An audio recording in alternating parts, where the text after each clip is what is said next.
It's Sunday night, 9 o'clock. Welcome to All Lacrosse Live. I'm Gary Groob in Toronto, and with me, as always, I have Shawn Slaght over in Moose Jaw. How you doing, Shawn? Doing pretty good, thanks, Gary. Excellent. I got Muffler Mike over in Connecticut. Mike, how you doing? I'm doing good. Excellent. God, we have a lot of stuff to discuss this week, guys.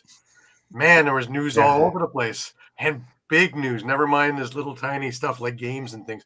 Huge news.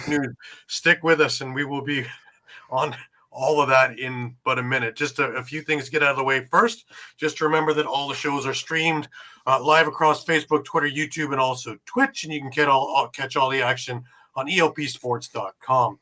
Remember to hit the subscribe, follow, and like buttons, and always share. As you see, we have many shows. Please enjoy all of our affiliates. God, I love Steel Steps, especially with that big pay-per-view from Perth the other day. So lots of things for them to discuss. And we will have one of them on. Pat will be on with Wings Nest later on. If you've missed a show, no worries. You can grab all the podcasts and all the major podcasting companies, which include Amazon, iTunes, Google Play, TuneIn, Stitcher, Spotify, and so much more. You can also catch all the shows on the ELP YouTube page, or if you're looking for our show in particular or other things from us, you can go to All Lacrosse All the Time on YouTube, where we've just added another couple of retro games from the early 2000s. I believe one was from 2000, one was from 2003. Got a 1999 game coming up and a few mill games in a couple of weeks as well.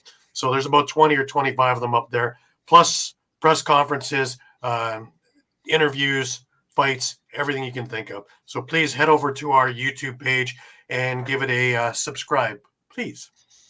Remember, you can stay up to date with all sports by visiting elpsports.com with great articles from our huge staff of contributors.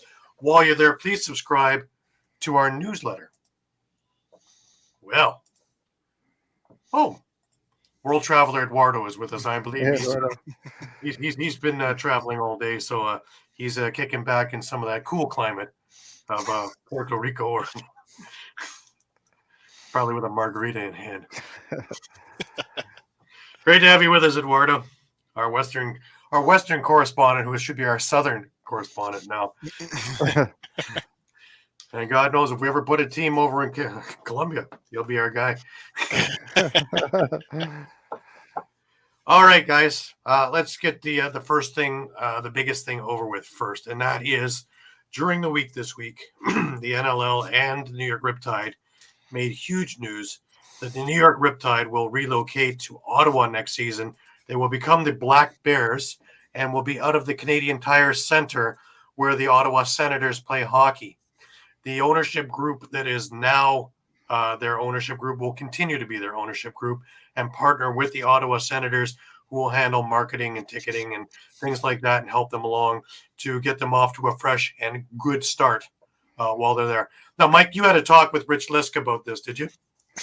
Yeah. Asked him a few brief questions. One of the things that he did mention was the timing of the announcement, and the reason that it was done now instead of waiting until sort of the end of the season was just to basically allow them to more time to start to build up fan base, get ticket sales. They're in a strategic business partnership with the Ottawa Senators of the NHL. They'll be handling the marketing, the promotion, the ticket sales. So, from that standpoint, it makes sense, to get an early jump and try to just start building the fan base, now instead of, say, 3 months from now. Yeah, and it's not like they really wanted to. They're kind of forced to. The Nassau County Coliseum is being torn down. A casino is being put up in its spots. They really had no home. So they needed to do something, and this is a very viable option.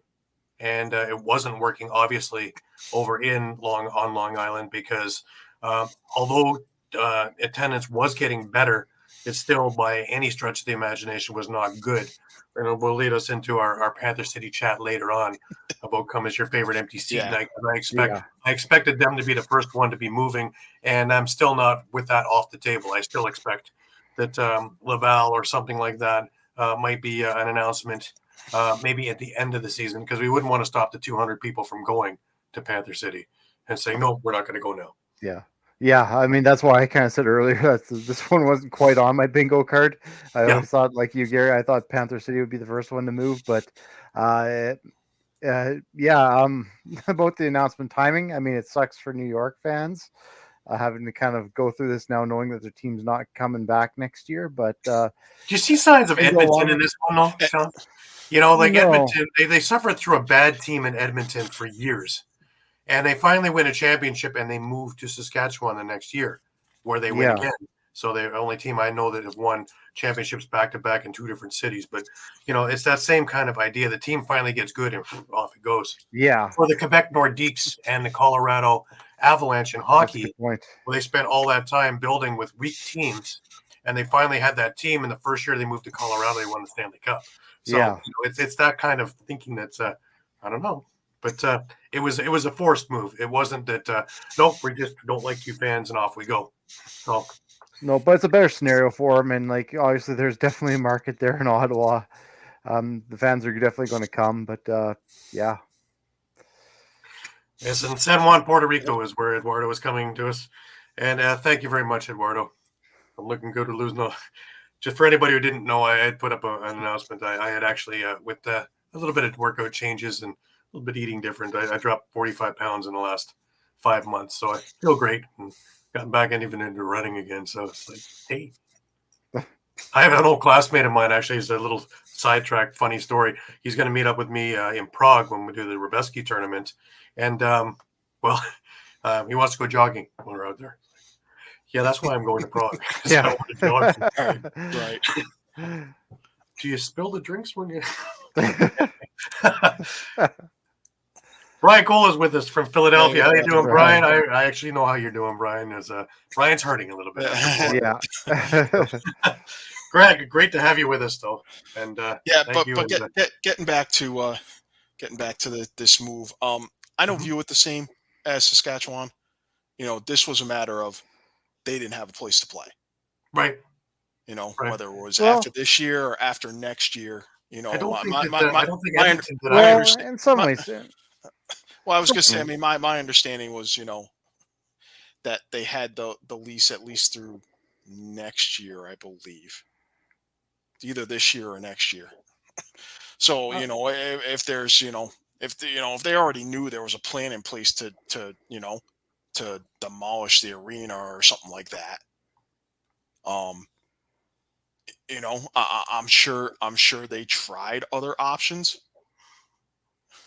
I was going to say, though, Edmonton, they didn't have a place to play either. It wasn't so much as a demolition of a place as much as Edmonton didn't want them, and the Oilers didn't want them in their arena, and they were renovating it to be a smaller arena where they're currently playing. So, in some ways, it is a little bit of a similar situation. They didn't have anything to play. Also, a little bit like the Georgia move, also out of Minnesota. Everybody talks about, well, they had a great family. Well, they didn't get along with the people who were running the building. And that's huge. And really, I'm going to have John Arlotta on the other show on March the 8th or March the 7th, whatever the first Thursday in March is. That'll be an interesting little thing. We're going to bring that up and talk about all the things went down in Minnesota and going to Georgia. So that's more of what I see here, other than the building wasn't demolished. Yeah, that's why I keep saying, like, the final thing is there's going to be no building. It's going to be a casino. That's why keep saying, like, I don't think it's going to work in Edmonton unless you have the Oilers on board. If they're not on board, it's not going to work. And they've always been kind of wishy-washy whether they actually want a team or not. So,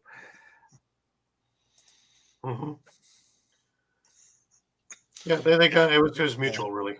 Yeah, it was mutual, and Urban saw an opportunity, and he obviously made the right choice because the last number of years.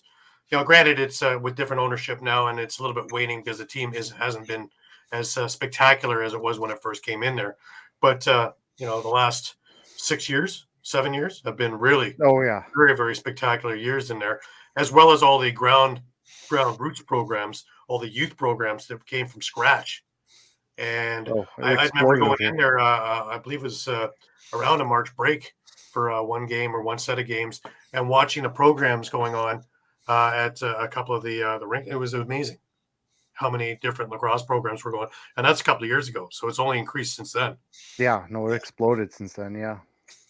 Yeah, just one other thing I want to bring up was, I when I spoke to him, I did ask him, he basically told me that the current ownership will remain 100% owning the Mhm. team. So this isn't a matter of, hey, they're selling the team to the Senators ownership group. Right. So, Yeah. Which stops all the you know, questions yeah, of is Lattiser going to yeah, stay the coach? well, yes. Yeah. for me, because I mean, I went ahead and asked him point blank. I said, is there a change in, the NLL's business model regarding expansion and relocation, as it relates to what we knew it was when Nick Sakevich was the commissioner. Mhm. And that was basically, that they were going to search for ownership groups, that would allow for favorable arena deals, whether it was, with NHL or NBA ownership, or just, Joe Tsai, just, yeah, or Yeah. somebody with So, 17 billion in their and- pocket. I was going to say that's probably the only maybe small downfall I see in this deal is if this partnership with Sens ever goes sour, that's it, because they're not the owners. They could be out in the streets again. Yeah, well, that's why Yeah. they have leases, right? And they've got a 5-year lease on this one. So if they are hunky dory after 5, I'm sure it's going to be extended. Toronto's only working with a 5-year lease in Hamilton, and they're going around magically, even with the renovations that are coming up. So I'm assuming they're going to be added on to it. But it works out very, very nicely. Just the last thing I was going to add is, a lot of people forget too, the one point of the Nick Sakevich business model was that they were going to have owners who were going to commit to a solid 5 years. So Mhm. it wasn't going to be, hey, I'm starting an expansion team. 2 years later, I'm folding. Because list your myriad of reasons, to follow. So, and I only bring that up because I think it's important for folks to know that hasn't changed with Brett Fruit coming in now, right, and running the league. In fact, it's probably more solidified now. Yeah. Yes, and I think everyone needs to take a step back and realize, yes, this applies to Panther City too, and this applies to other expansion teams. Well, I think Albany. We know. Obviously, we know San Diego's not going anywhere. Rochester's not going anywhere. That's pretty obvious. Mhm. Las Vegas most likely isn't going to go anywhere. Georgia's not going anywhere either. They need, No. but they also need a little more time to build up, the same as Panther City. Of course, that then the questions go to, well, what can Panther City do, or that they aren't maybe already doing, to build up the attendance. But I think that point needs to get out, because I don't think there's enough people in the community who realize that with every expansion that's been happening in this recent wave, with however many teams it was, that every team, the ownership group is committed to a 5 years of, hey, we're investing in this team for 5 years. Right.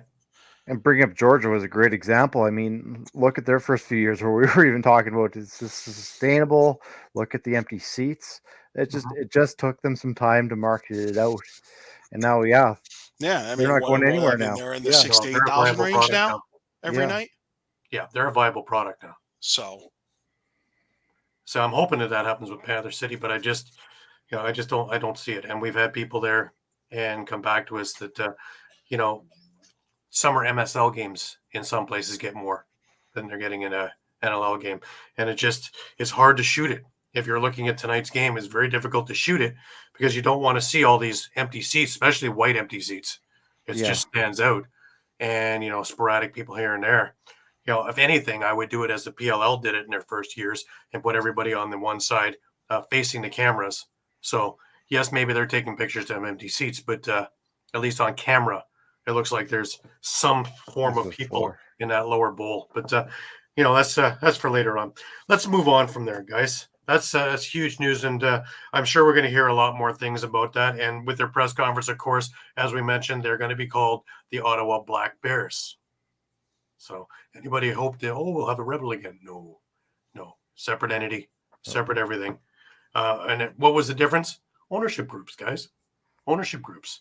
Back then, like you said, it was guys who, hey, I want to own a team. And a couple of years later, it wasn't so much fun anymore. And, wanted to discard it, or they weren't making what they thought they were going to make. Here, when you have legitimate ownerships like NHL ownerships or guys like Josiah or Jamie Dawick, you guys are committed into what they're doing. And they're going to be here for the long haul and have committed to that. And like I said, Brett Fruit is actually more towards this of stabilization than even Sakavitz was, where Brett doesn't want to do any expansion until everybody is stabilized. So, and I keep bringing back to Albany, and I know the league wants to stay away from that because this is their third move, right? Philly to New England to Albany. So I'm sure that they want to put a little bit more resource in there, and having Oliver Marty there, who is a former Mill player and also a very, very wealthy man, and his hedge funds are doing fantastic. So, a tax break now for later on a profit, I don't think he's too concerned about that. And he's I was going to quickly mention about that name. I'm wondering if the Rush still own the name for the Rebels, but because that is technically their franchise. Maybe that's why they couldn't go with the Rebel name. But right. All right, let's move on from there. World Lacrosse, the box championships, they came out with their pools, and as you can see in Pool A, Canada, Haudenosaunee, United States, England, that is the big one. Pool B, Israel, and I'm really impressed with that team, field and box. Hong Kong, Mexico, Belgium. Pool C, Finland, Switzerland, Japan, Greece. Japan's going to be one that's going to turn a lot of heads. Their field team was incredibly improved, and I'm assuming that the same thing is going to be with their box team. They are fast and they are homegrown, unlike a lot of the countries which had a grandparent that maybe could spell Japan. They actually homegrown their talent. So, and Greece, Czech Republic, the Raritan team that I get to watch when I go over to Prague is pretty amazing. And I'm sure a lot of those guys are going to be on these teams. Scotland, Jamaica, and Chinese Taipei. The next set of groups, Pool E, Netherlands, Austria, Italy, U.S. Virgin Islands. Excuse me. Pool F is Australia, Slovakia, Puerto Rico, Hungary. There you go, Puerto Rico. Eduardo, we got a job for you to cover. Yeah. While you're there, if you could get us. I was going to say, don't sleep on Australia because they've got a growing box program going there. They do. And so does Germany, for that matter. Pool G, Germany, Ireland. And I know that it's funny because the Gales going to the Rebeski have actually partnered with Ireland to try and form a super team to try and make another run for the Rebeski trophy. So let's see what comes about with that group. Poland and China. They also announced the women's group. And they have United States, England, Haudenosaunee, Hong Kong, and Netherlands in Pool A. Canada, Australia, Ireland, Germany, Finland, Pool B. Much more leveled playing field there. So that's going to be a really good little tournament. I'd say a full tournament, but And Matt's with us. Matt, how you doing, buddy? Good to see you. Good to see you yesterday. Matt play at the Indigenous Heritage Night over in Hamilton last night, and he was part of the halftime game, which was an interesting game. Watching Haudenosaunee and Antaquabi, yeah. So, and watching the different sticks, including one that looked like this. And some of the stick handling was just absolutely incredible. So, moving along, OJLL news. This one got me scratching my head a little bit. The OJLL is going to have a showcase game in the Canada Day long weekend, June 29th, in the Nepean Arena.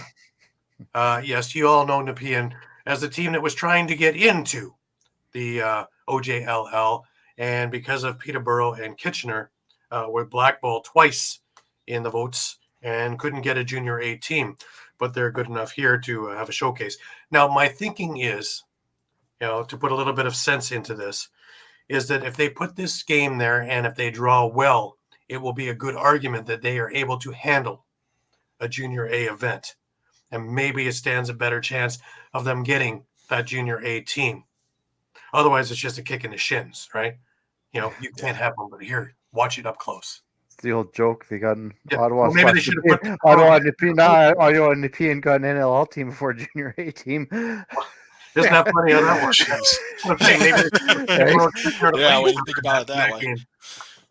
Just to rub a little more salt. Here's an interesting one for you guys. Let me just get this graphic up.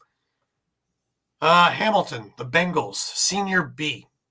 Now, the statement, and let me read this for you. The Hamilton Lacrosse Association is thrilled to announce that we have acquired the rights to the Senior B lacrosse team from the Oakville Rock. This marks a pivotal moment in our association's history and presents exciting opportunities for growth and success.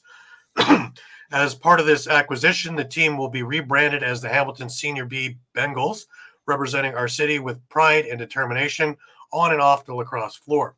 The team will be an integral part of our community, fostering a spirit of competitiveness and sportsmanship while competing in the Ontario Series Lacrosse League.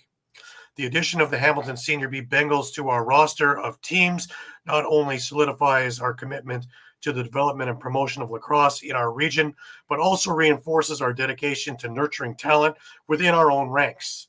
We are confident that this new venture will inspire our player, coaches, and fans alike, continuing to ignite a passion for the sport that will endure for generations to come. Furthermore, with the remarkable growth and success of our Junior B program over the last 5 years, the introduction of the Hamilton Senior B Bengals presents an exceptional opportunity for graduating players within the association.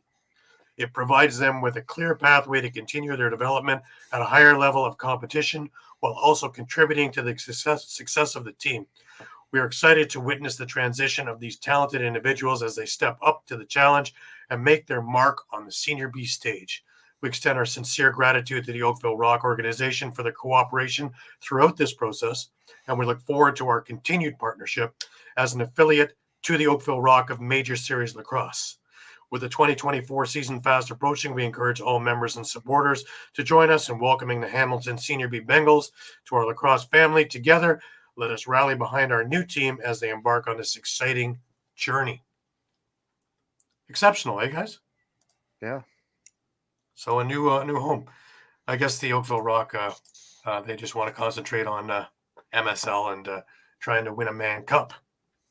So, anyways, a little bit of PLL news before we move into ALL, and that was a kind of a copycat thing. Like last year, we had Lyle Thompson saying, "No, I'm going to stick around home." This year, we have Dhane Smith, been placed on the holdout list. It looks like he's not going to be playing. He is also part of the Six Nations family. So let's see if he crops up there as they try and repeat as Man Cup champions this summer. Why not showcase the Arrows and Northmen? I agree. I imagine the deal was already put in with Orangeville before they did any signings of that. It might even have been one of their two teams' home games, and that might have been the game that they were playing each other. Really, the only way I see it. It is what it is. But it'll be interesting to see the reception it gets over in Nepean when that game goes off. A couple of things to put down on your calendars.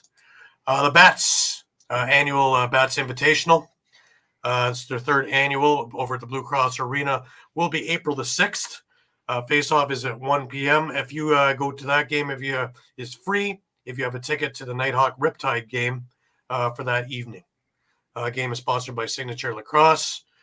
See the Rochester Bats Instagram page for ticket information for everything. I'm sure there are special deals for the tickets. The other thing to mark on your calendar is summer's coming, guys. Third annual MacDougall Memorial. Remember, you have a Junior A game at 3, the Celebrity game, which is always fun, at 6, the silent auction, which was awesome last year. I came up with a couple of really great things. And, of course, a beer garden and live music, which is always fun, you know it's summertime. July 6th, 2024, over at the Rock Athletics Center. Mark that on your calendars, folks. The AL East women had 5 games that went off. I am still waiting to see the scores from those things, but next week there will be another set of games at the Iroquois Lacrosse Arena Saturday afternoon, so don't miss it. Looking at the ALL, they had a busy week this week. 4 games went off. They started with the Brampton Express facing the Peterborough Timbermen over in Peterborough. The Express came away with a 13-11 victory, and that came about with a 5 or 6 goal run that was through the third quarter and ran into the beginning of the fourth quarter, which changed the complexion of the game. And that was your big thing. My screen isn't working with me here. Oh, wait. No. Seemed like such a great idea at the time. Anyways, in our second game on Saturday night was over at the Rock Athletic Center. The Toronto Monarchs played the Whitby Steelhawks. The Steelhawks got out to a 5-1 lead and coasted that into an 11-8 victory. However, of note is the Monarchs put up a heck of a fight and almost took down the league leaders with a heck of performance. Both goalies, Lucas Coote and Craig Wendy, were spectacular in that. Craig Wendy is amazing. He can play it all. Yesterday, I believe, was his daughter Avery's would have been her first birthday. So to have that on your mind and still come out with this. Now, he's mentioned before that every time he steps on the floor, he's playing for her, and he's got the Avery Wendy sticker on his helmet. And, so you can only wish the best for him. This guy really deserves another opportunity in NLL. And I'm really hoping that some team out there takes a look and goes, hey, yeah. Because hard work and diligence, he's put that all in. And he'll play in any game in any league to get the extra reps. And did that before he got to the NLL and is still doing that now. If we move into this afternoon's games over at the Iroquois Lacrosse Arena, the River Wolves continue their winning ways, but they just slid by the Oswego Bears 15-13. Oswego, they're snake bit, man. Just snake bit. I think that's 8 in a row now that they've lost after a really great start. The first star of the game was Luke Robinson for Paris with 5 goals, 3 assists. Lane Smith for Oswego with 5 goals and 1 assist. And Chase Martin in the nets for Oswego was the third star, just to show you how much rubber he faced. In the last game of the day and of the weekend, the Oshawa Outlaws faced the Six Nations Snipers, and Oshawa continued with their winning ways. They doubled the Snipers 14-7 in a game in which Jake Lazor, he was the first star of the game with 7 goals. Chris Atwood, 3 goals, 6 assists for Oshawa, was the second star. Dustin Hill, he was the goalie for Six Nations. He was the third star. He faced an awful lot of rubber as well. So that is the Arena Lacrosse League as we know it this week. If we look at the power rankings, for the first time all year, they haven't changed this week. Whitby is still number 1. Oshawa is number 2. Paris is sitting in 3rd. Brampton in 4th, Peterborough in 5th, Toronto edging up, and they're neck and neck with Peterborough, but they're sitting in 6th. Six Nations is still sitting in 7th, and Oswego is sitting in 8th. If we look at their standings, Whitby is in front with a 10-1 record. Oshawa is sitting in 2nd with an 8-3 record. Paris is right behind them with a 7-3 record. They have the makeup game coming up Thursday this week against the Brampton Express. In fact, they play home and home Thursday and Friday. That'll be interesting. That Friday night game should be explosive. If I wasn't in San Diego, I would catch it. If you're in the Brampton area, you're going to want to get over to Memorial Arena. The Monarchs are sitting in 6th with a 4-7 record. Six Nations Snipers over with a 2-9 record, as well as Oswego with a 2-9 record. In the couple of games this week that were from the West Coast, the Eagles beat the Blackfish on Tuesday, 18-13. And on Wednesday, the Sea Spray lost to the Grizzlies 14-11. And looking at their standings, the Shooting Eagles are now 8-5. The Sea Spray are 8-5 as well, tied with them. Things are tightening up. The Blackfish at 6-7. And the Grizzlies now have won 2 in a row, and they are 4-9. So nobody is running away from anybody. And, everybody's playing everybody in the playoffs any given day. Correct, guys? Right. All righty. Let's keep moving along here, guys. And, it is that time. We have our steel steps, gentlemen, floating around here. And it is the Wings Nest time. And, Pat, got to warn you. I got to warn you. In the press conferences, sir, when we have, I have Calgary's guys in the press conferences, and they're glowing. Just absolutely glowing, talking about Zach Higgins. What? You were getting that Higgins too, weren't you? No. My channel changer must have been on something else. I don't know. It was terrible. It was all terrible. It was all bad. Well, first of all, hello, gentlemen. Hello, Shawn. Hello, Gary. Hello, Mike.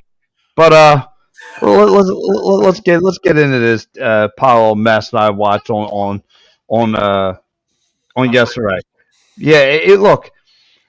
I don't know how much I can stress this out. This offense is like an A+. The defense is like an F, and then you got a goaltender who's constantly hung out to dry, and he's playing like a C level right now. So altogether, you got whale poop, and that's what they're playing like. It's just coming horribly right now. It's got to be like one of the worst things I've seen right now. It's just you're trying to compete with Calgary. Calgary again, just hat trick. 3 straight goals. Boom, boom, boom, boom. Your player of the game in that first quarter was Tyler Pace. Just 1 goal, 2 assists. The second period, I'll give it to the Wings. That was your best offensive piece game right there. Again, great, good ball movement. You're spreading the ball around, picking your shots. Great. Ben McIntosh making some money shots. He looked great throughout the course of this game. But it's just when Higgins lets one goes by, there's like 3 to follow up, and it's just unfair. It's just I thought this Wings team would be better where they are with corner on paper. What we saw at the beginning of the year, what we predicted, it's just totally not going according to plan. And guys like Dane Taylor was just lighting them up. Jesse King, who's got he's slightly had better numbers than Mitch Jones as far as the assists. He's sitting at 65. Mitch Jones is sitting at 58.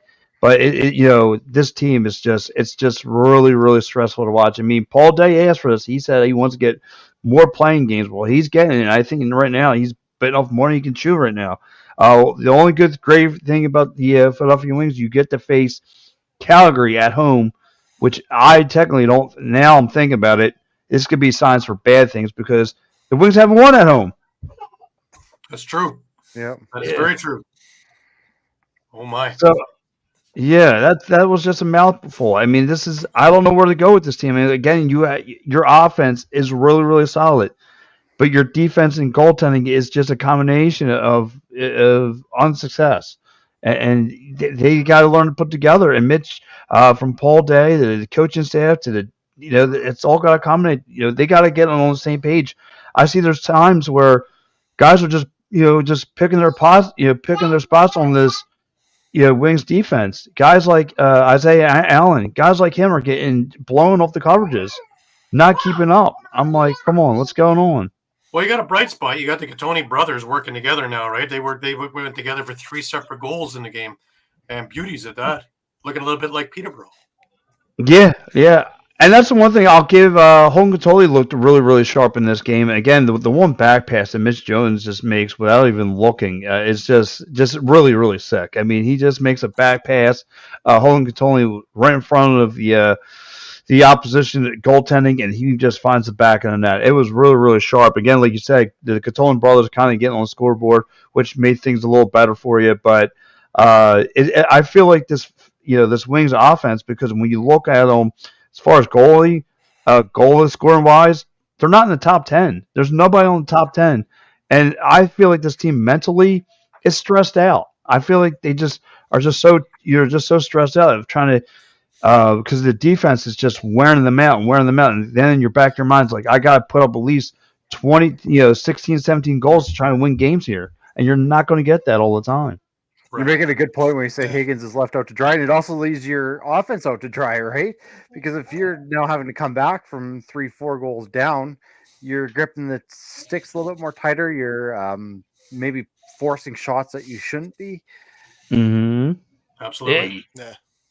Yeah, and again, it's just it's got to be wearing it out, and at some point, again, the coaching staff has to come together and try and figure things out. I mean, there, when they I know Paul Day doesn't like have his off days, but when they do, they have a game plan. They actually come up with some decent plays, and then it's like you want to get these consistent plays. It's just like, what are we doing out there?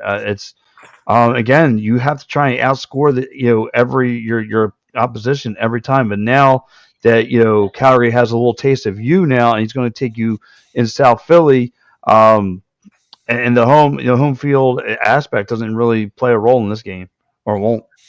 All right, let's listen to some of the Calgary Roughnecks. We've got Dan Taylor and Justin Ignacio in the press conferences. I guess they called you hometown heroes. It's nice to do this in front of the hometown fans here. Oh yeah, it's I think it's the best thing in the world playing in this arena. Growing up in the city, I remember watching the games from where I used to sit, and being able to play in front of them and have a good game like that is special. Yeah, you see fellow Calgarian Holden Katoni just got his hat trick. Did that push you a little bit? Well, I've played with Holden since I was 4 years old. Played against them, and anytime we're on the floor together, I know we're both going to bring our best. So it was fun. Yeah, and you really drove hard to the net for a couple of those goals. Any war wounds right now, or how are you doing? Midway through the season, there's always war wounds, but that's what ice is for, and that's what recovery is for, and we'll be ready to go next week because I have a feeling they're going to come out hot. Well, Dan, a nice performance by you tonight, but talk about the team effort in this one. It's a whole team effort. Like, you look at that last couple minutes there, you got Zach Currier throwing his body around, coming up with probably the biggest loose ball of the game. You got Tyler Pace getting a huge turnover when we need it and another loose ball back. Like, those small plays are what adds up over the 60 minutes, and that's what we pride ourselves on, and that's what we're going to continue doing. The way Higgins was playing early especially, it seemed like it was going to be very difficult to beat him all night. What's the conversations on the bench when you've got a goalie that's as hot as he is on the other side? I think that starts at our practice and our shoot-around with our coaching staff bringing a great scout to us and telling us where to put the ball. But Higgy's a top 5 goalie in the league, and we got to him, fortunately, but it was with a lot of effort and a lot of good preparation. And 13 offensive goals, just the one in transition was the empty netter tonight. Just how nice is it as an offense to be able to contribute all those goals when the transition game helps you guys out quite a bit? Well, we know Shane's going to get his, so he got his empty netter. But it's big. When the O can pick the D up, it's huge because they do it first 9 times out of 10. And so when we can help them out, if they're having a battle back there, that's a very talented team over there. And if we can pick them up, that's what we're going to do. And it was a fun day to be on our offense.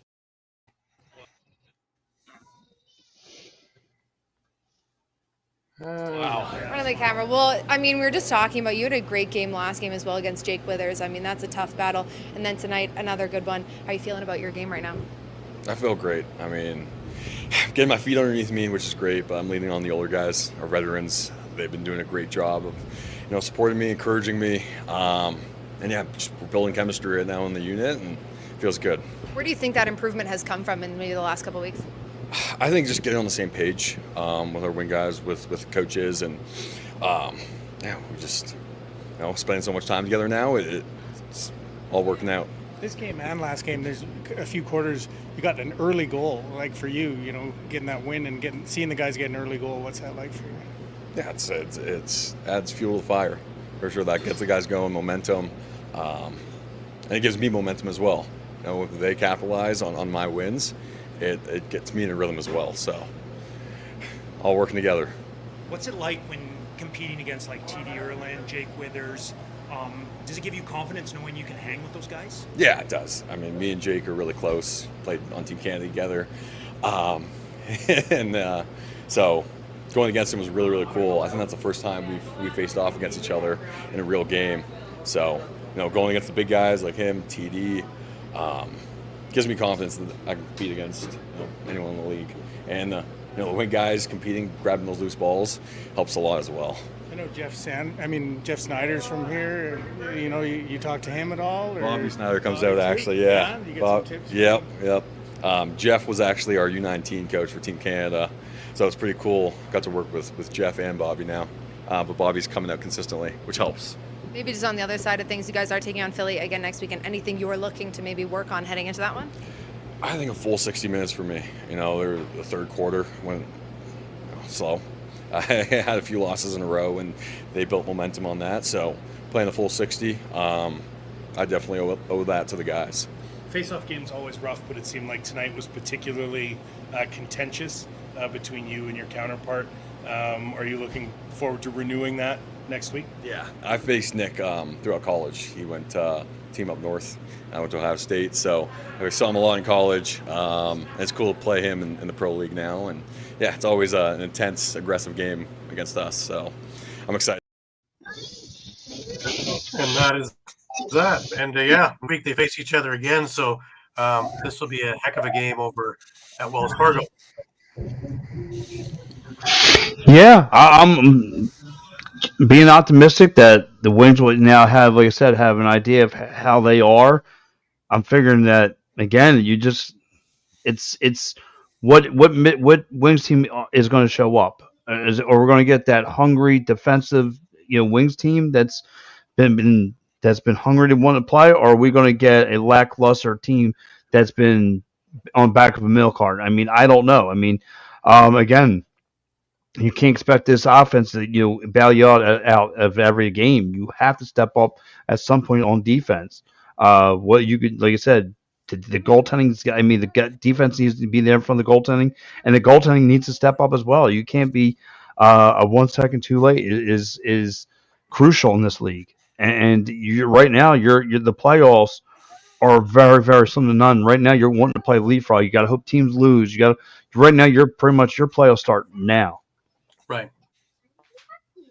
So well, pal, we're going to thank you as always for gents, taking it on the chin and giving it to us. Listen, let's see. Let's start.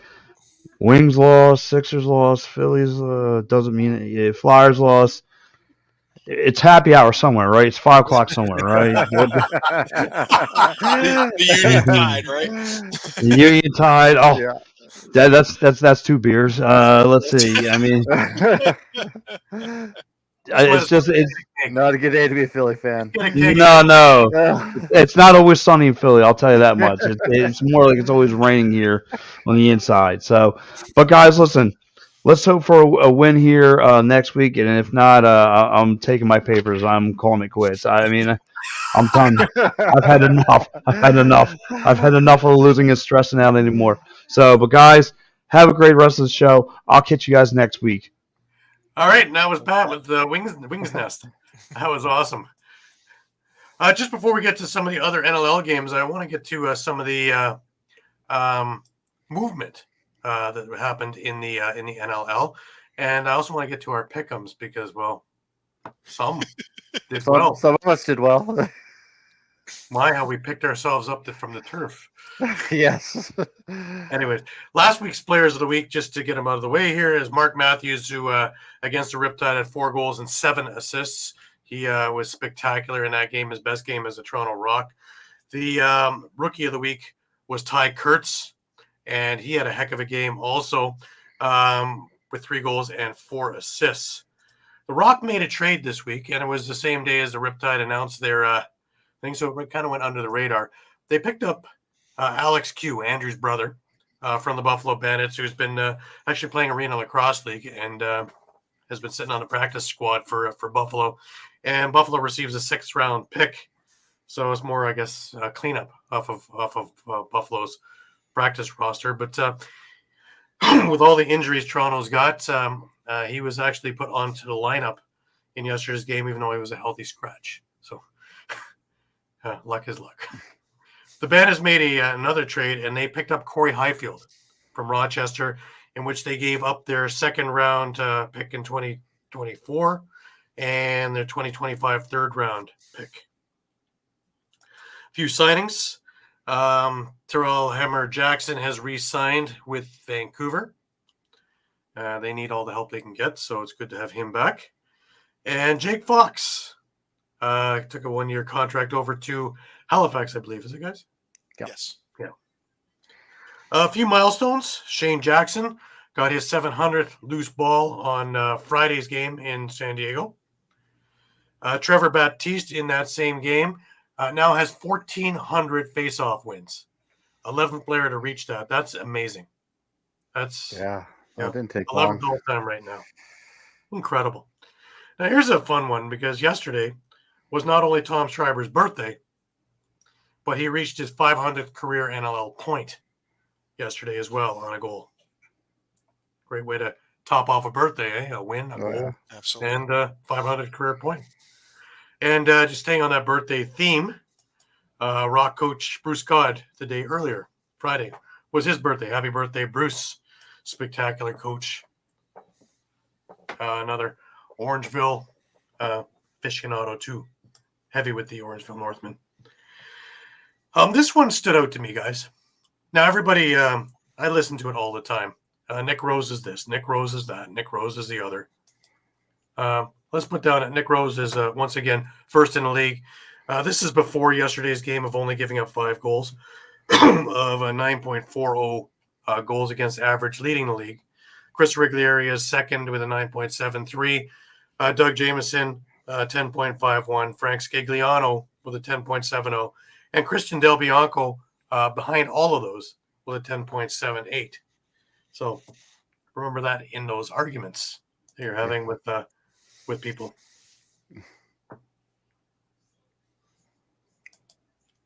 Awesome. Thank you very much. We appreciate it. Yeah. We're here weekly for you.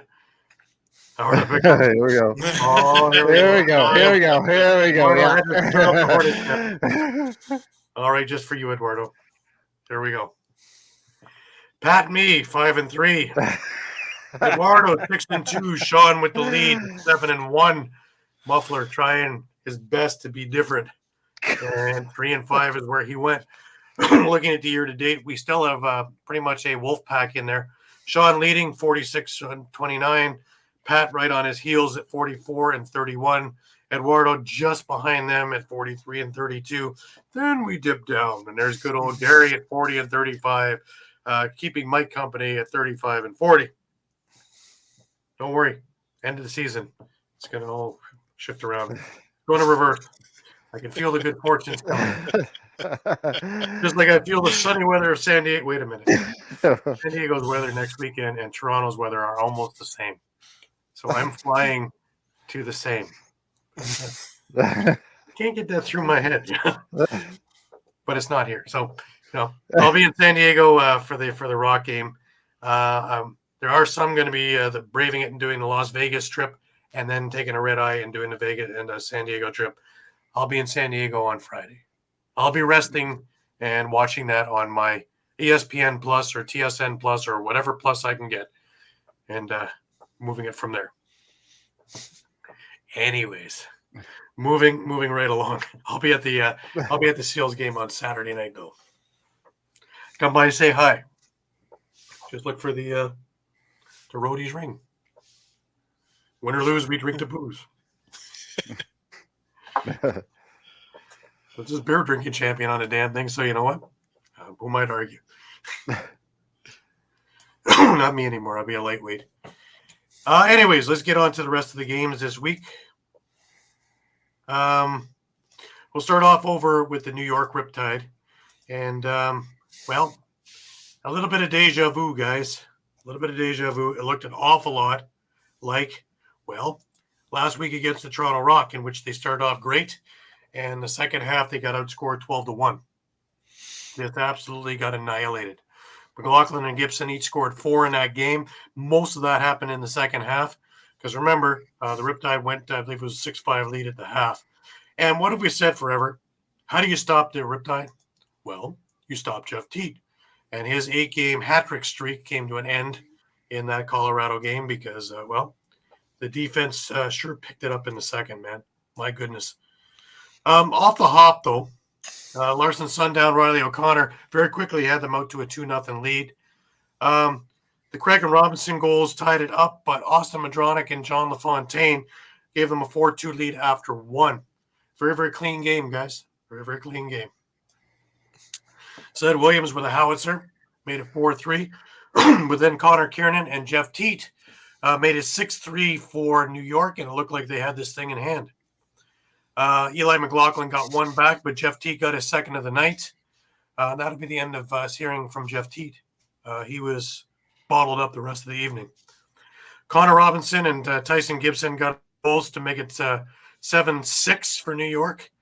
And Connor Kiernan made it 8-6 at the half for New York, and things looked pretty rosy. Talking to Jeff Teat at the intermission, basically everything was going to be status quo. Well, that's probably right, but they didn't make adjustments, and Colorado did. And right from the word go, they went to town. In the first 2 minutes, Tyson Gibson scored a pair of power play goals to tie this thing up. Kevin Brunell got one back, and then it was all Colorado until the end of this thing. Tyson Gibson on the power play again. Zed Williams, Dylan Kinnear, Connor Robinson, and it was 12-9 Colorado after 3. Chris Wardle, Zed Williams on the power play yet again. Connor Kelly, and then Eli McLaughlin with a natural hat trick. Bang, bang, bang, in the span of about a minute and a half. And it was 18-9, and this thing was about over. Riley O'Connor got one back on the power play with a minute left. Way too little, way too late. And they pulled Cam Dunkerley after the Robinson goal at the end of the third. And his name's eluding me now. Will Johnson. Will Johnson, that's right. He came in for about a minute and a half of the third and all of the fourth. And he didn't fare so well either. He gave up 6 goals on 15 shots. So, yeah, and a bit of a double whammy for the Riptide. They actually own Colorado's first-round pick, courtesy of that Tyson Gibson trade upcoming. So a win over Colorado would have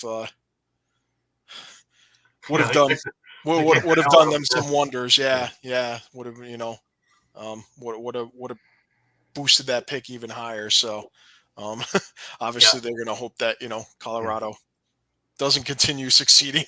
Well, this is the Colorado team that we all keep thinking is going to be here week in and week out. Right? This is the team we think is going to be there week in, week out. The guys who are doing it are supposed to be doing it. It's the best game I think Connor Robinson's had all year with 7 points, 3 goals, 4 assists. Zed Williams with 3 goals and 2 assists. Even Connor Kelly, 1 goal but 6 assists. Tyson Gibson, Eli McLaughlin, we talked about that. McLaughlin with 9 points, he had 5 assists to go with those 4 goals. And Tyson Gibson with a pair of assists to go with his 4 goals. This is a scary good team. And, in 2 weeks' time, they come into Toronto, and we'll see how they fare there. But Toronto's, when we get to that game, their scoring has gone south. Dan Craig out, didn't realize he meant that much to the team. But let's deal with that in a little bit.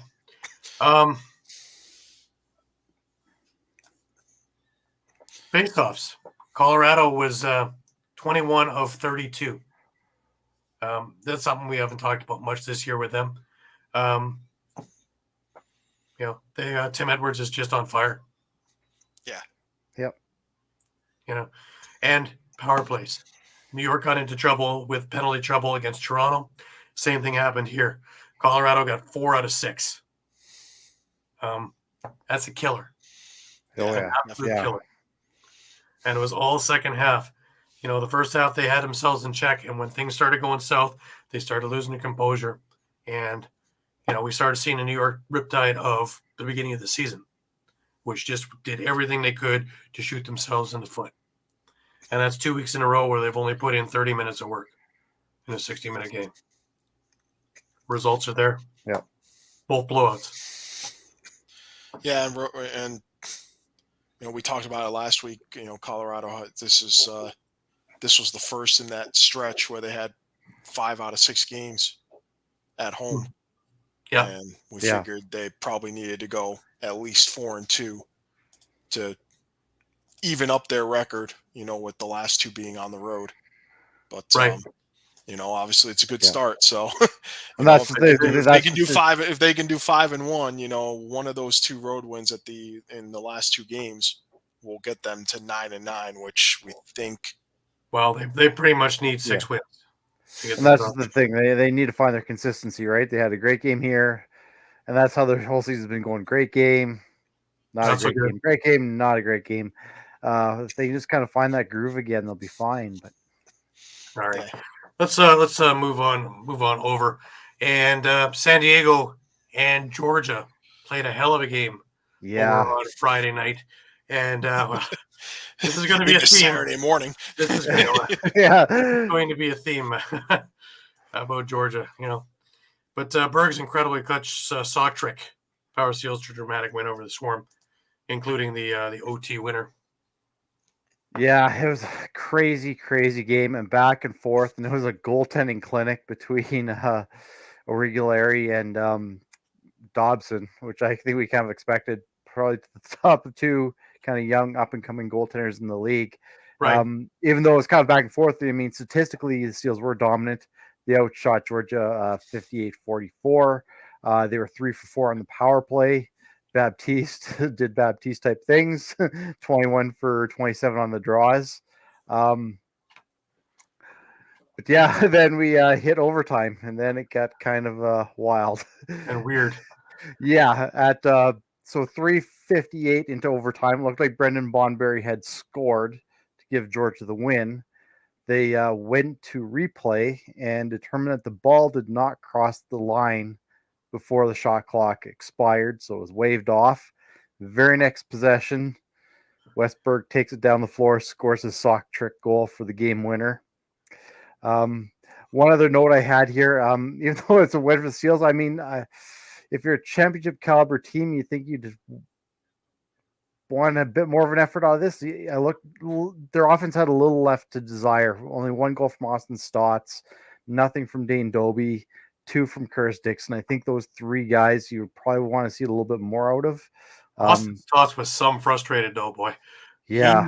Dobson had his number, and there's times when he was just pounding on the back glass on things that just 9 times out of 10 it goes in. And this time around was the one. Yeah.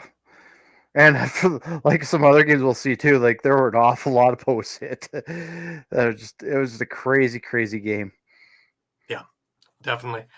Really great games though, both games Friday night. Yeah. I was watching both of them, so love it. Can never get enough.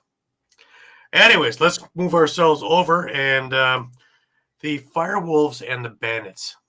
Now, this is the game of the week, right? Except that Matt Vince was hurt.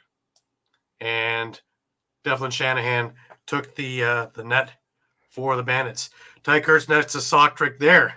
Lead the Firewolves to a win in Bandit land. Jameson scores a goal. That was another fun one. At about 9 seconds left in the game, just fires it down the floor. I've watched Nick Rose do it a bunch of times. Nice to see somebody else do it. But a little salt to the wound, I guess. Yeah, definitely. So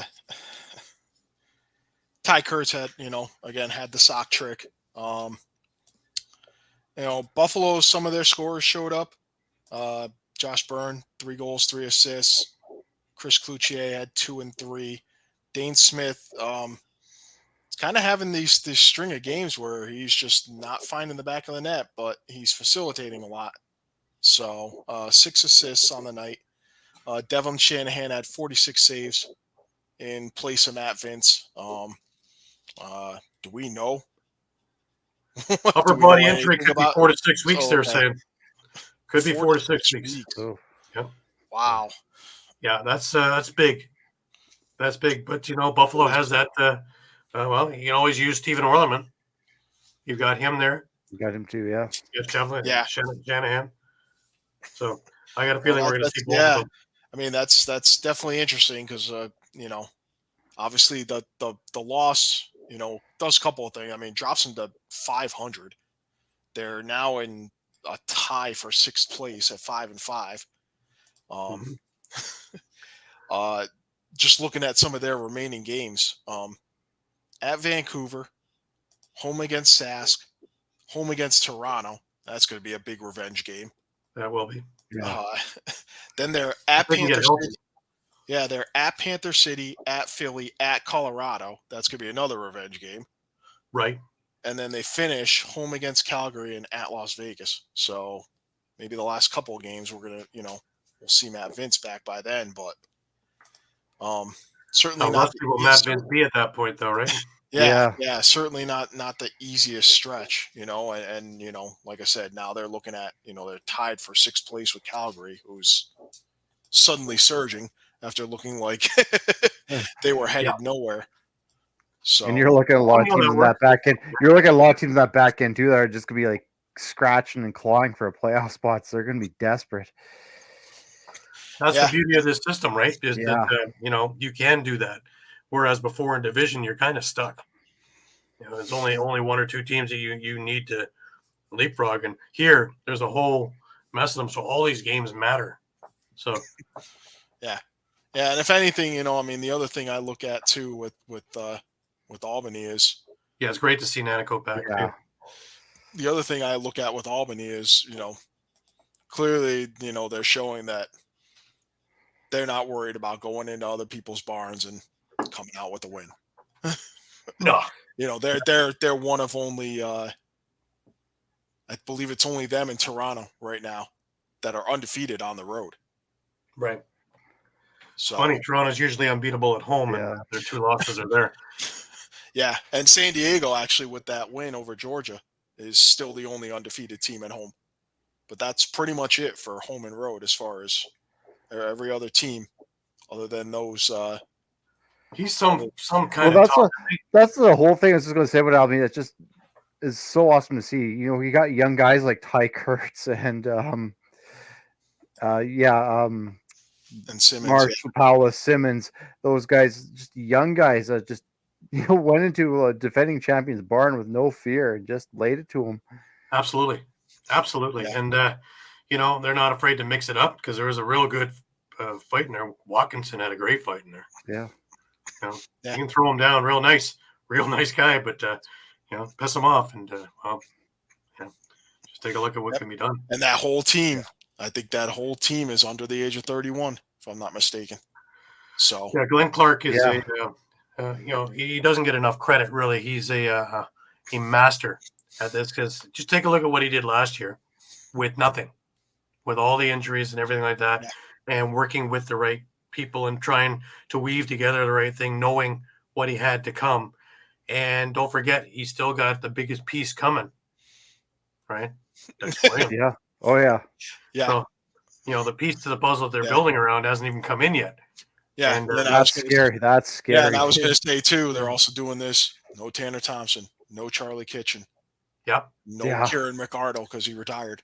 And a couple of games they had no Doug Jamieson, and they had to go elsewhere in net, and they were able to survive that too. So, it's great to have Jamieson back because he looked like he hadn't missed a game, the last couple.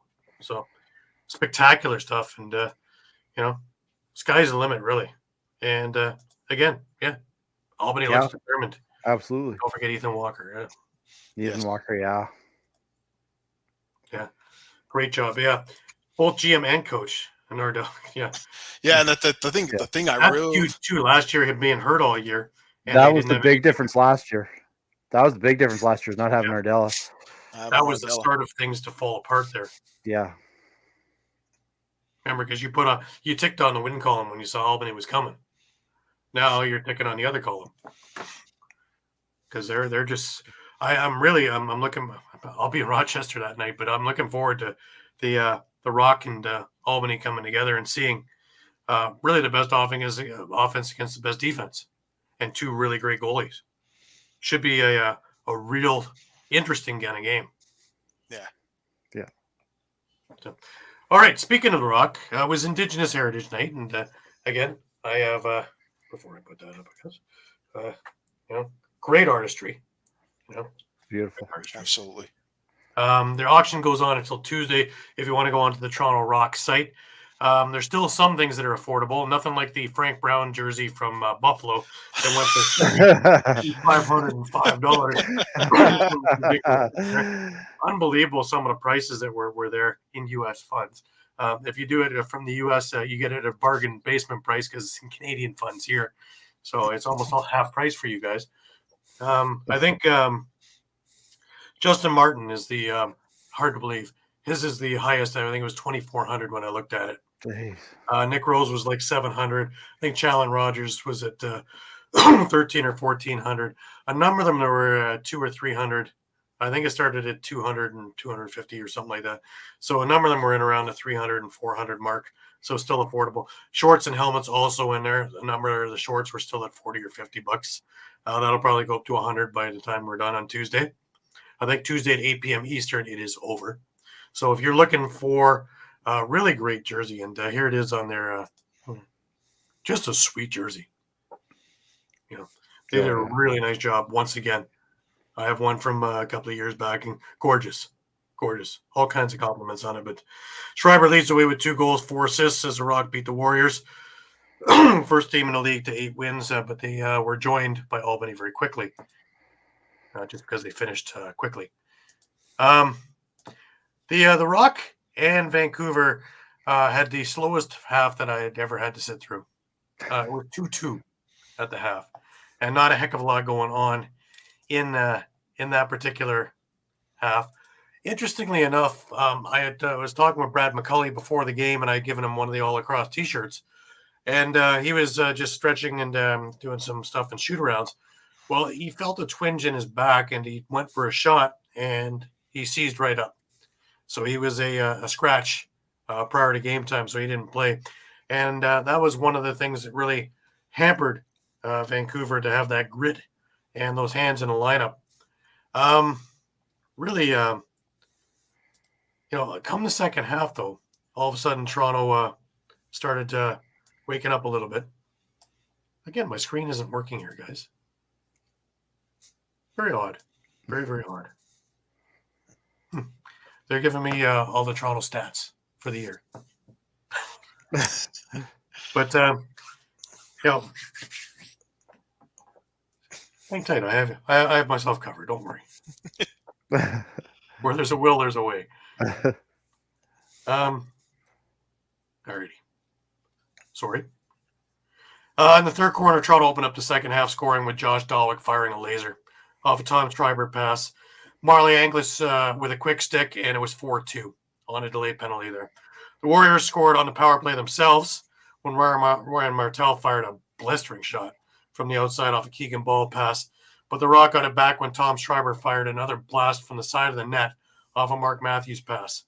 That was Tom Schreiber's 500th career point. After 3 quarters, Toronto was up 5-3, and it looked like things were kind of sorting themselves out. Nick Rose quietly was spectacular in this game. He made 45 saves facing 50 shots. Just incredible. Vancouver opened up the fourth quarter scoring with 2 quick ones. Kyle Killen fired a Kevin Crowley feed 29 seconds in, followed by Riley Lowen with a beautiful shot just from in front to tie the game 31 seconds later.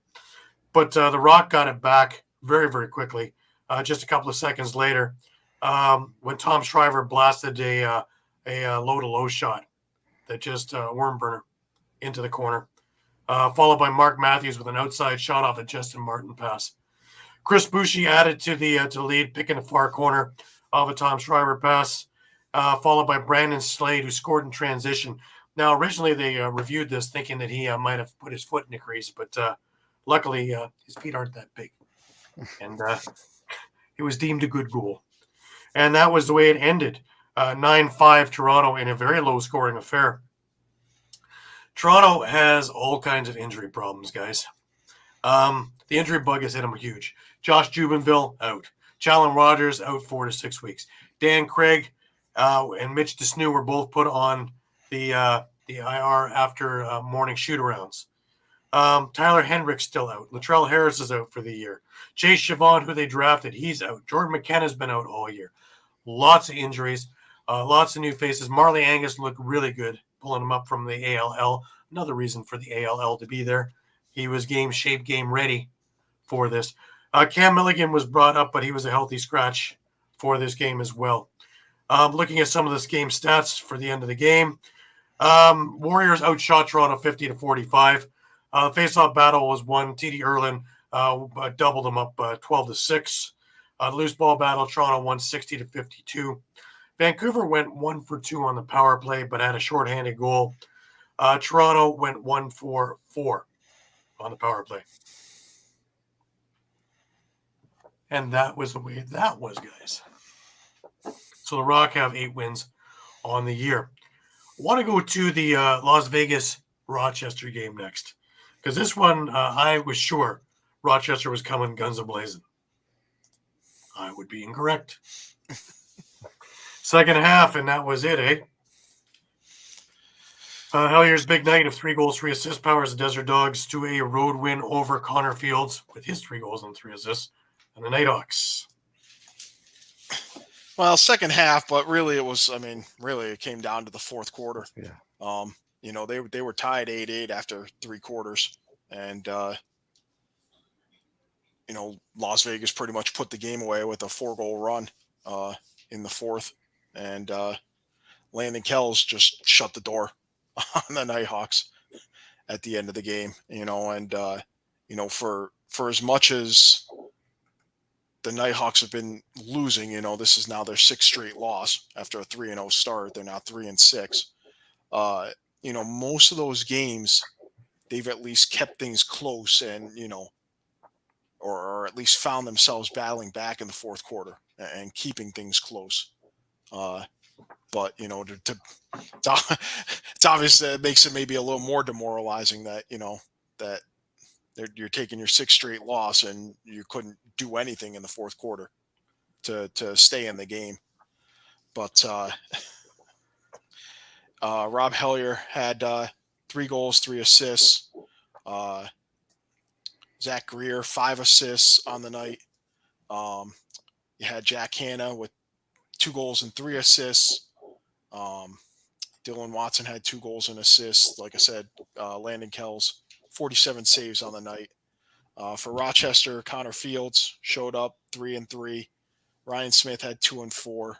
You got a goal and an assist each from Kyle Waters, Dan Lomas, Thomas McConvey. But 8 goals just ain't going to get you too far. Wouldn't have even beat Toronto.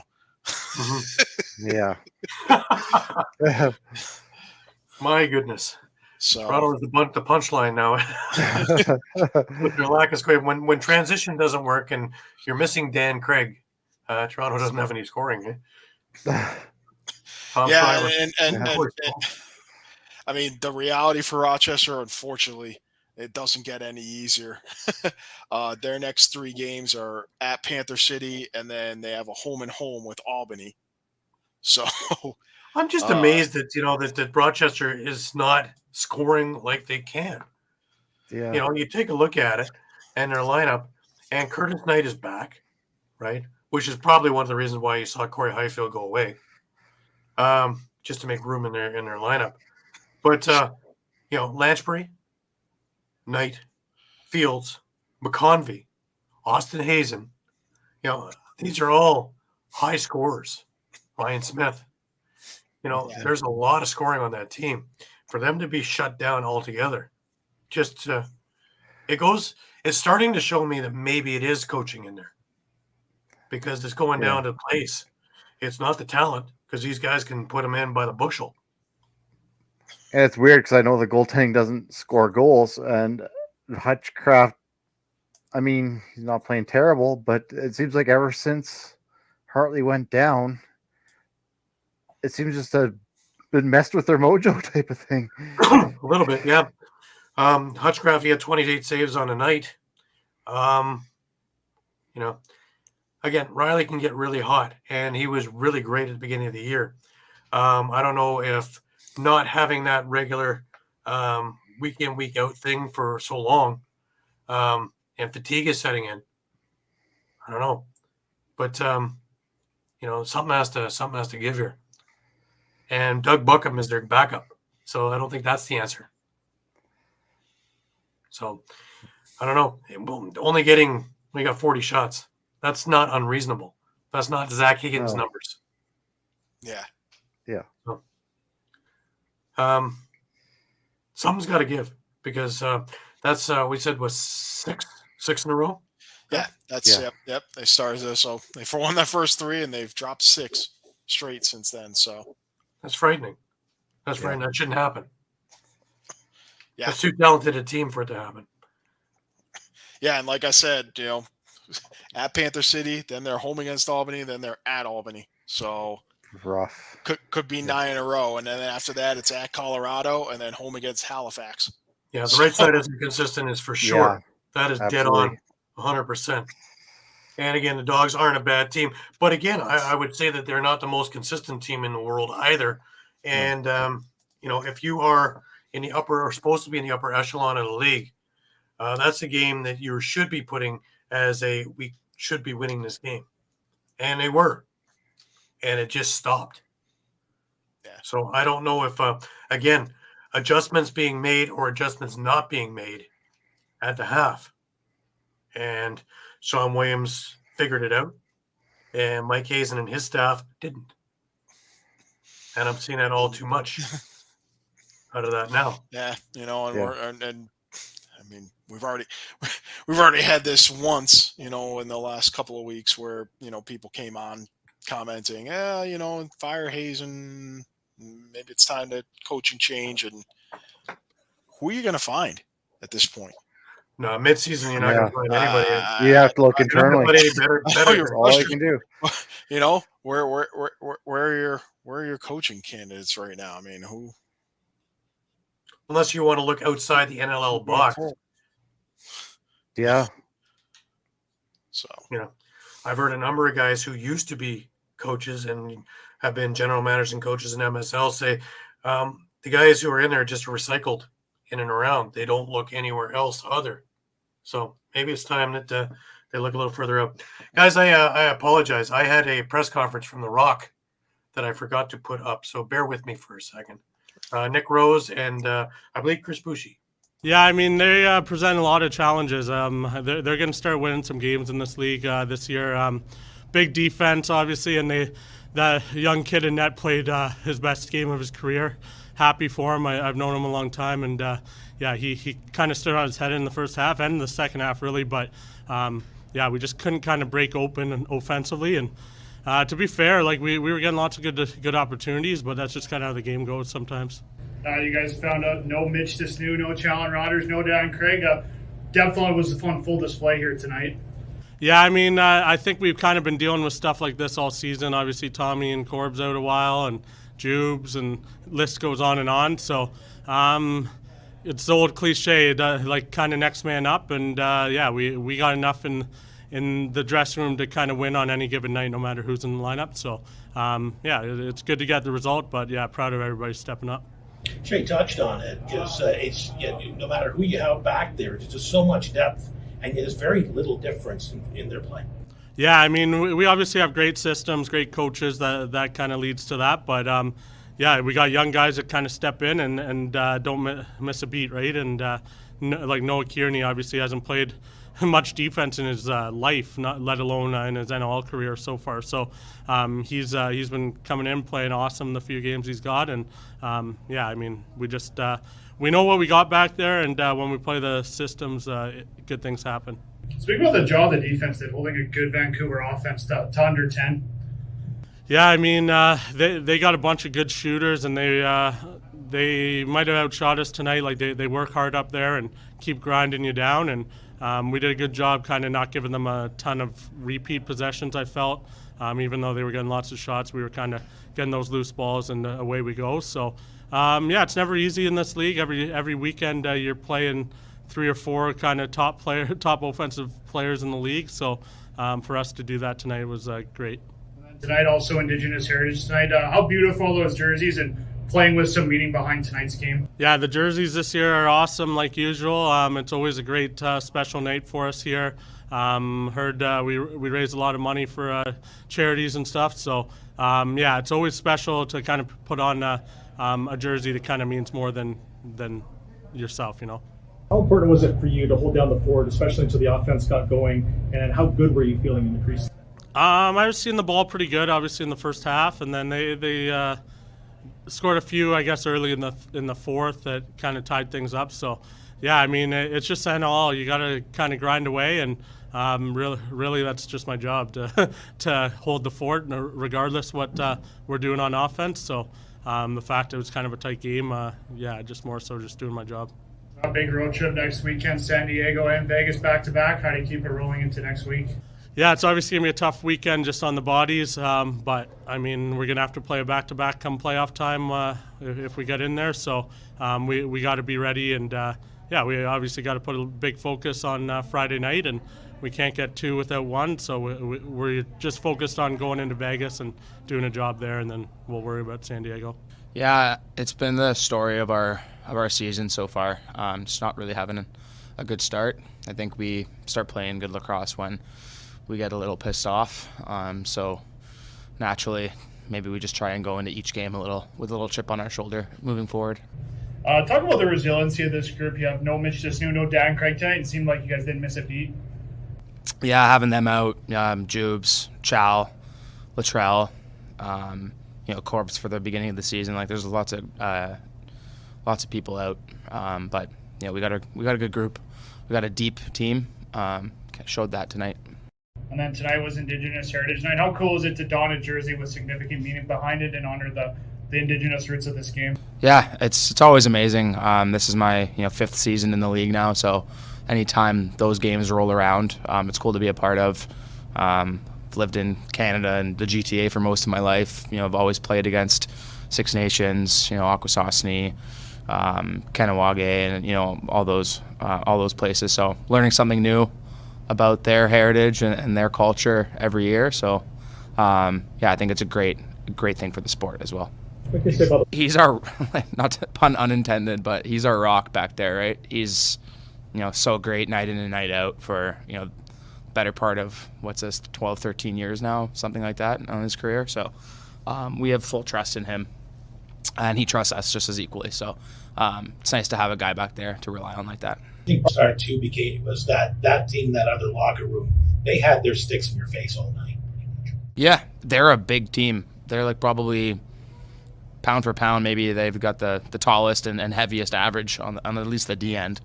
So when we're running up against a bunch of guys that are 6'2" at the very least, 225, 230 pounds, you got to adjust your game a little bit. And they're mean and they're tough. So I think, adjusting our game to kind of match that level of physicality is a good test for us. And that was Chris Boucher with the Toronto Rock talking about the Vancouver defense. He's got a good point there. They're huge. Their team is humongous. Yeah. And they will get it right. Don't you despair. So, a couple of bad calls and a couple of bad plays, and that changed the whole complexion. But, they held a powerful Rock team to under 10. That's pretty impressive in my eyes. All right, let's move on, guys. Still got a few games to go. Shawn? Yeah. What the hell happened to Saskatchewan? My God. Yeah, no kidding. This thing was talking about something needs to change. 3-0. Holy smokes. 19-6. That's more than triple. Thunderbirds fast rushed by 13. Benesh, 4 goals, 2 assists. The youthful teenage Ryan Benesh. Clark Peterson, 3 goals, 4 assists. Stotts, 3 goals, 3 assists, leading the scoring. There you go. Yeah. What else can you say? Halifax was up 11-4 by the half. It wasn't even close. Imagine beer sales went through the roof. Yeah, a lot of people were leaving early. I'm not going to tell you that. And we're talking attendance. That's probably the lowest attendance I've seen at a Rush game in a while. And something like that happening is not helping the matters. Frank Chiliano wasn't seeing the ball. It was all around. I mean, defense was given all sorts of time and space. Chiliano really wasn't seeing the ball. You're seeing errant passes on offense, and just it was all around a bad game. And I'm not sure if you have the clips from Jimmy Quinlan, but I mean, they knew they weren't going to win that face-off battle. They just knew that they had to get that stop off the face-off, and they didn't do it. plain and simple. I have the Quinlan presser that you got for us, and let's listen to Jimmy Quinlan on this one. Yeah, we had a plan going in, and we didn't really execute it. They're a tough team to play. We knew well in advance that we would struggle in the face-off dot, so we had a plan, and again, it involved getting stops and then taking care of the ball and executing when it came our turn, and we just didn't execute, really, at the end of the day. And it's bizarre because we looked quite good, last night in practice and this morning in shoot-around, so it's a bit of an anomaly of what happened. And then, we fell behind early, and they're a tough team to come back on just because of, again, the possession battle, and so we didn't execute, and that's what happens in this league when you don't execute against a very good team. What's the message moving forward? Obviously, this is a team that had won 2 in a row. Now comes out from that. Yeah, we still believe we're a really good team. We've parked this one. Moving on. We're looking forward to getting on the road and going down to Colorado and play a team who won a big game last night, and again getting back on track. And we're happy to be playing lots of lacrosse here without any breaks coming down the stretch. You mentioned that face-off dot. How do you defend against a guy like Jake who's so good at face-off? Well, that was our plan. Our plan was to make the face-off irrelevant. As funny as that says, for people who watch the game, the face-off is very relevant because, again, if you're winning the face-offs, you're starting with possessions. But the way we see it and the way we broke it down to our guys and the way we talked about it was if, they start the game and win the first face-off and we get a stop and we go down, well, the possessions are 1-1. The only place you really start to kind of get into trouble is when you don't get stops and you turn the ball over. And we did that way too many times in terms of execution. And again, it wasn't bad opportunities. We ran by some of their players. We had 3-on-2s. We had 2-on-1s.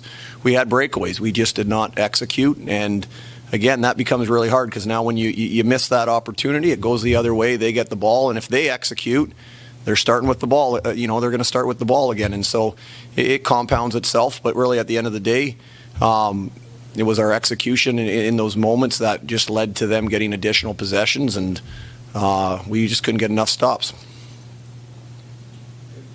Thank you.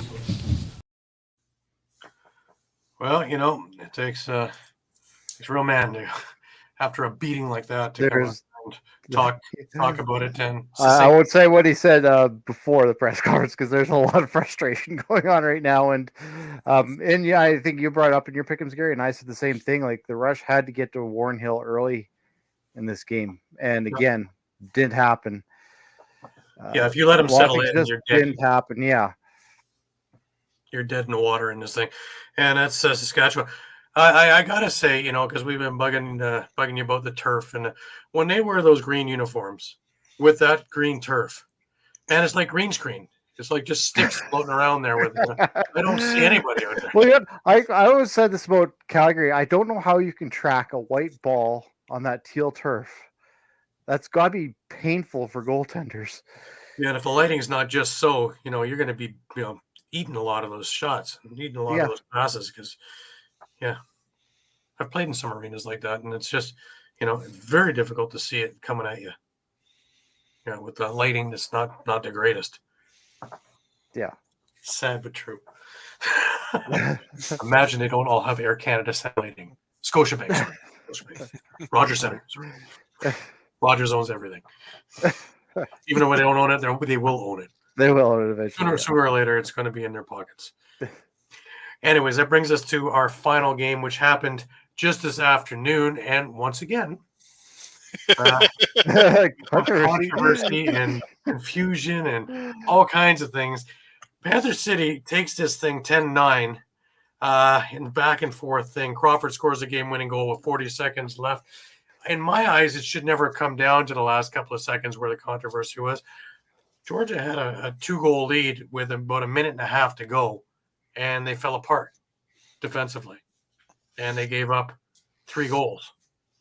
And that's all she wrote, let alone the controversy. Anyways.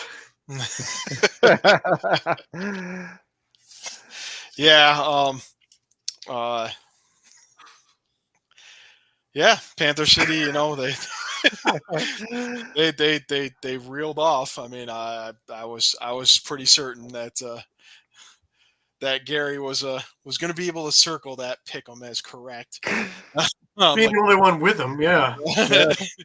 But I fell on the sword on this one. I mean, talk about a rally. I mean, the Panther City pretty much went scoreless in the third quarter, a good chunk of the second quarter. After taking like a 6-2 lead, and just they turned a switch, in the last couple of minutes, and they get the 10-9 lead, and then let's talk about those last 15 seconds or so. Yeah, 15 seconds. Yeah. Unfortunately, they only gave us about 9 seconds worth of footage when they were showing us when we were trying to find a highlight. So the highlight is useless to us because the infraction happened before the video starts. So correct. So Georgia had the ball with about 16 seconds remaining or so, and at some point, Seth Oakes entered the crease. He was not in possession of the ball at the time, but Georgia did have possession of the ball. The ball gets passed to him, and he takes a shot and beats Nick Damoud 5-hole to seemingly tie the game. But that goal is waved off, basically, due to a crease violation. But that's not how they explained it. No, it's not. They got that backwards. Yeah, a lot happened. That the call was made, and the camera cut to kind of a close up of Nick Damoud. So really, the aftermath was kind of missed too.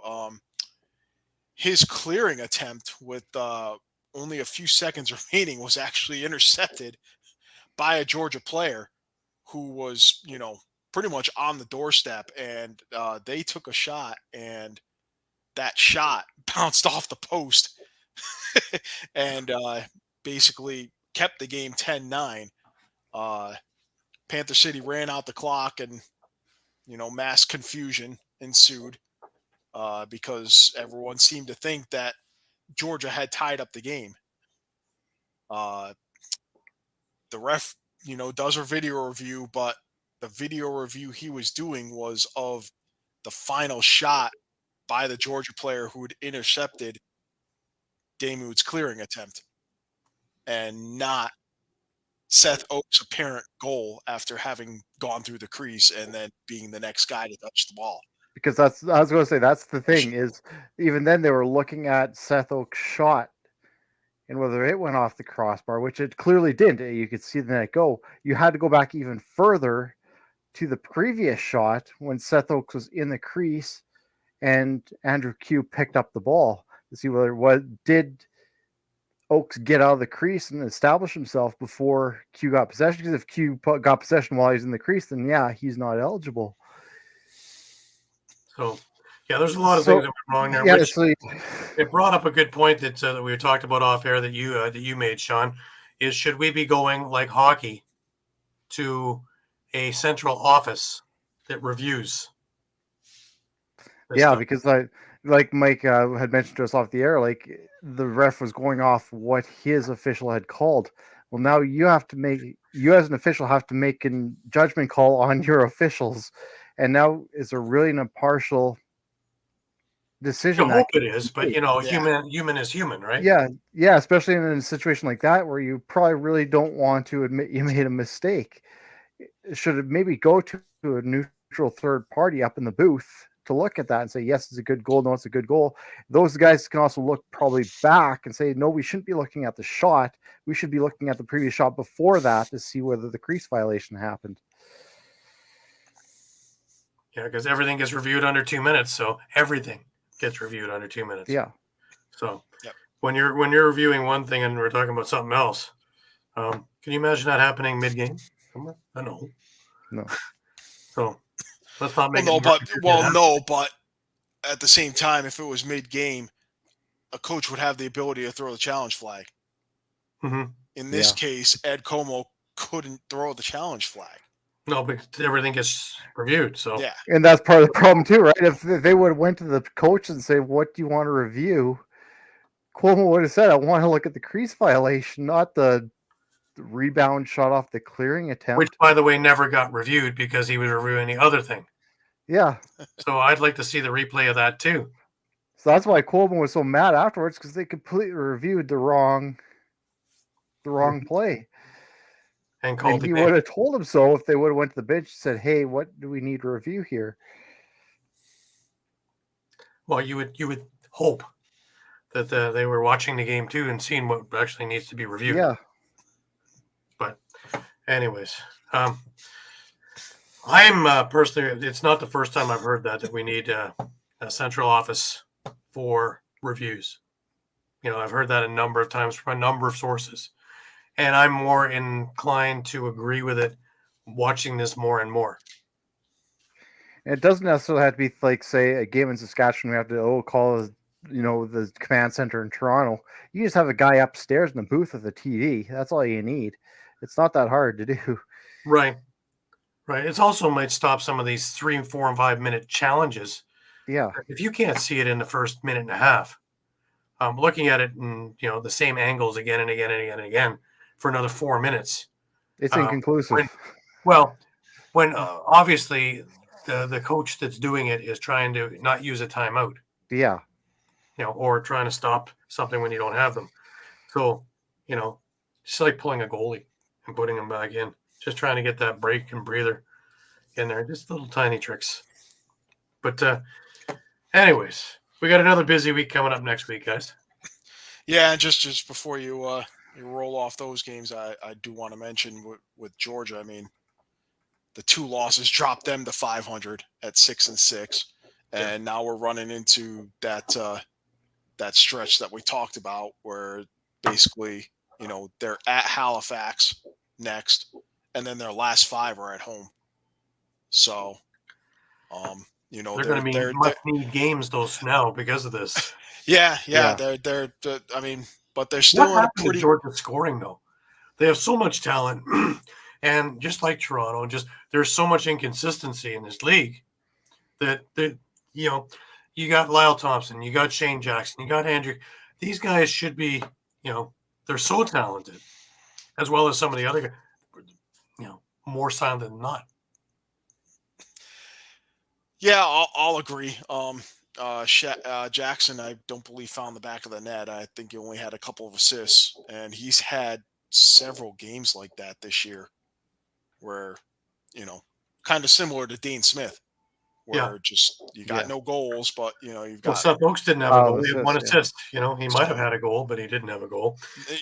Yeah. Brian Cole 1 a goal. Andrew Q 2 goals. Lyle Thompson 3 goals. Then you go down their list, and Bombery a couple of assists. Yeah, not a whole lot. 2 assists for Jackson.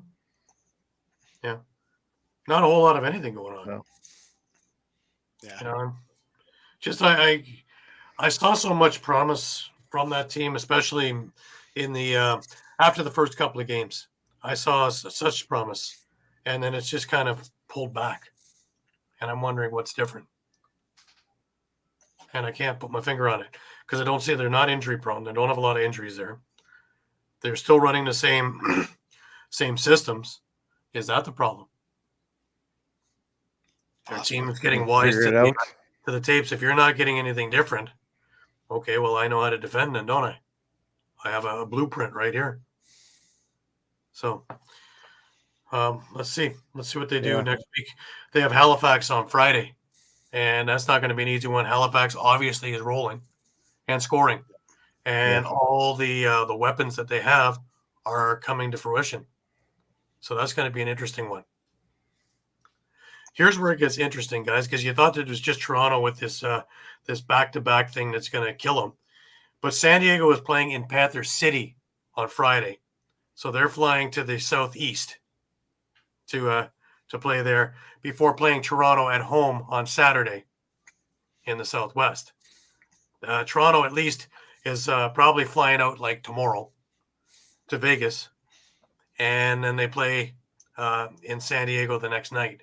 So they don't have near as as bad a travel other than the initial. So that's interesting. Yeah. Yeah. So And I believe Panther City also has a doubleheader this weekend too. I believe they're Friday and gets Sunday. They do, yeah. They do. They play Rochester. So both Toronto, home, San so- Diego, and Panther City all have doubleheaders this weekend. But at least Panther City's staying home for both games. Right. Yeah. And if they want sleep in the arena, there'll be nobody to disturb them. Very quiet. Very quiet. It's insomniac paradise there.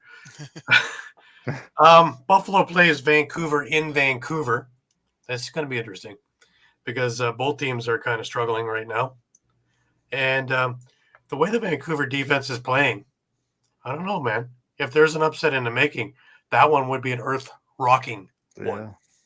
If we would be talking next, by the way, next Sunday, because I am flying home from San Diego in the afternoon, the show will be on at 10 p.m. Eastern, not 9, 10 p.m. next week, just for the 1 week. So I'll be here probably with my luggage still in hand. So stay tuned for that one. But yeah, if we're talking about next week about this earth-shattering upset, this is the game, Buffalo and Vancouver. And if Miloski can get them riled up enough, there's enough scoring power to go against Orleman or Shanahan. Vince, maybe not. But Orleman or Shanahan, possibly. And if that defense, which is the biggest in the league, can make it difficult for the Bandits to get inside, anything's possible. But if they let Byrne and Fraser and Smith run free, this is over in the first quarter. It's just that easy. Yep. We move into Saturday, and Calgary is in Philadelphia for the back end of the home and home. And we're already talking about that with Pat, that there's already a lot of bad blood, and this one could be a real barn burner, so to speak. New York is in Albany. Now, which New York team shows up? The team that plays 30 minutes or the team that plays 60 minutes that won 3 games prior to this 2-game losing streak? And is Albany going to be able to hold Jeff Teat? Is Stephen Keogh going to make his presence felt? All kinds of little questions here. And is Albany going to be as ferocious as they have been? Personally, I think Albany's going to be very ferocious. That's just me. Here's the one for you, Shawn. Saskatchewan, Colorado. Yeah. 2 inconsistent teams, both heading different directions at the moment. Which teams show up? Exactly. Yeah. In the Loud House at 9 p.m. Eastern, which is a nice time for you. 7 p.m., I believe, in your time, is it? That's the Saskatchewan game is 8 our time. 8 your time. Yeah. I'm never sure when time changes and things like that. Because you silly people change your clocks. Yeah, we're getting there. A couple weeks and we get to go back to the normal thing there. Yeah. We're daylight again. It's a wonderful thing. I hear it's lovely. And then, of course, there's Toronto in San Diego. I will be at that game, hopefully in the press box, but I will be also with the Roadies. So I will be jumping around in that arena. Should be a fun time. Looking forward to it. Just to get out there. I loved San Diego when I was there for the World Field Championship, so I'm looking to get back out there and seeing some friends. And then, of course, we talked about Sunday. Rochester, who is floundering, really needs a win bad against Panther City, who plays everybody tough at home. And, that's because the Do Not Disturb sign is up on the wall. And, there's no one there to disturb like tennis. Shh, they're serving. Never understood that, man. Golf and maybe the concentrate. Tennis, shh, don't say a word. Shh. Baseball, 100-mile-an-hour fastball coming at you that's doing this all over the place. And you have 50,000 people screaming their lungs out. No problem. Yep. Tennis, one person sneezes. Whoa. Stop that. So, Panther City is very good and quiet. They work out very well there. You might hear the cattle mooing from the livestock show the day you before. You might actually hear the gun show next door, the firing up the rounds. And... Yosemite Sam. Let's just hope that they're able to clean up from the rodeo the day before, that everything's off the turf. Anyways, we jostle them, but it really is a beautiful arena. It is. I really wish that other people in Fort Worth would understand how beautiful it is to come in there. I hear they have air conditioning. Warm there, you know. Anyways, that is the week that was. Any final comments? Oh, thank you very much, Brian. Good luck with Calgary next week. Mike, I'll start with you. Any final comments for the week? Just another big slate of games next week, and we talked before this week started that I think there were 68 games left or something like that, half the season, and we're going to get through a quarter of those games just between this weekend and next weekend. So yeah. So we're already starting to see movement. Teams that Las Vegas is inching closer to a playoff spot. New York just fell out of a playoff spot. Suddenly Calgary's in a playoff spot. Buffalo looks like they might be teetering towards not having a playoff spot. Right. So. All right, Shawn, any last words? Yeah, I was actually going to say I'm interested to see how this Buffalo kind of storyline plays out, because if Vince is out long term, yeah, we could see a Buffalo team that's out of the playoffs. Isn't that wonderful? I haven't seen that in years. Yeah. Haven't seen that in years. But anything's possible. There's a lot of talent on that team, though. I wouldn't write them off just yet. No. I want to remind everybody, I want to thank everybody for being with us week in and week out. We just hit over 3,400 follows on our Facebook page. I want to thank everybody for that. Our YouTube one, I'm really pushing towards getting more there because we have a lot more coming up there. I was just looking at the games that are going to go up, and one of them is the 1990 Mill Championship. A couple of games there are from 2002 and 2001. One is Toronto and New York, and one is the Vancouver Ravens against the Buffalo Bandits. So they're going to be going up in the next little while as well. There's a Toronto-Rochester game going up in the next day or so from 1999 over in Maple Leaf Gardens. So another historic barn that's not around anymore. So, yeah, give us a check on YouTube. Give us a subscribe, please, and tell your friends and family about that one as well. Remember, we always have our fingers on the pulse of the situation. We were all over the New York move. We were all over a number of things this week, and we are up to date with everything. We spend a great time covering and watching all the games from all over the place. And we are up to date with all of our figures, our stats, and everything else. So we appreciate your patronage, and we love you to come back week in and week out. Remember, next week, because of my traveling schedule and being in from San Diego, that we are going to be 10 p.m. Eastern time for our show next Sunday night. And then we're back to our regular 9s until the end of April. And then I'm traveling to Prague. And then we'll be working on that one too. So there's always something on the go. I want to thank everybody for being with us. Me personally, I am looking forward to seeing how the West Coast is looking and to see this Pechanga Arena in person. I've never been there. So I'm looking forward to having a great old time over there. And until next week, for Muffler Mike and for Shawn Slaght, I'm Gary Groob. Wishing you the best of weeks. Keep your stick in your hand. And we will see you all again next week at 10 p.m. Eastern. Until then.